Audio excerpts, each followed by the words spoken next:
qu'on a un bateau qui est autonome en énergie renouvelable, hein, avec un pont entièrement recouvert de panneaux solaires, donc ça c'est un énorme plus. Il faut du soleil, bon. Mais c'est vrai que le bateau, on pourrait faire une transatlantique avec 0 litre de diesel, donc c'est quand même assez génial. On a un moteur électrique dans le bateau pour les manœuvres de port. On peut faire de grandes choses avec des bateaux d'ancienne génération, et je pense que là on va arriver à un stade où les ports sont pleins, il y a des bateaux qui traînent, qui sont une mauvaise image et qui peuvent continuer à naviguer. La durée de vie d'un bateau, c'est pas comme une voiture de course. Un bateau peut durer 30 ans jusqu'à qu'il se casse en deux, donc on peut aller vraiment loin.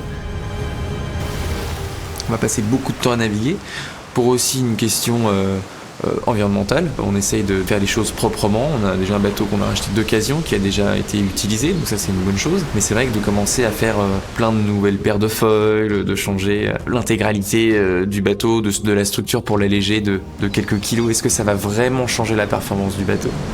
Ou est-ce que naviguer, c'est ça qui fait changer la performance? Le changement environnemental, climatique, on a vraiment une vision très nette de ce qui se passe sur les océans. On est les seuls marins, en gros, aujourd'hui à aller aussi sud sur notre planète. Pour vous donner un exemple, le Vendée Globe, il y a quelques années de ça, il tournait dans les 60e sud.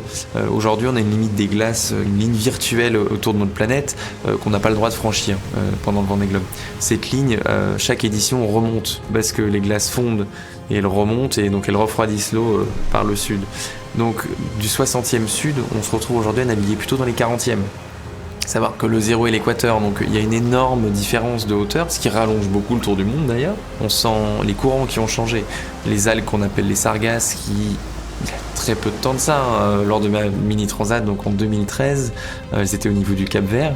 Aujourd'hui, on les retrouve au niveau des Açores. On voit les départs de course, les difficultés qu'on a à quitter le golfe de Gascogne par le dérèglement climatique déjà. Et ça, c'est dur à accepter.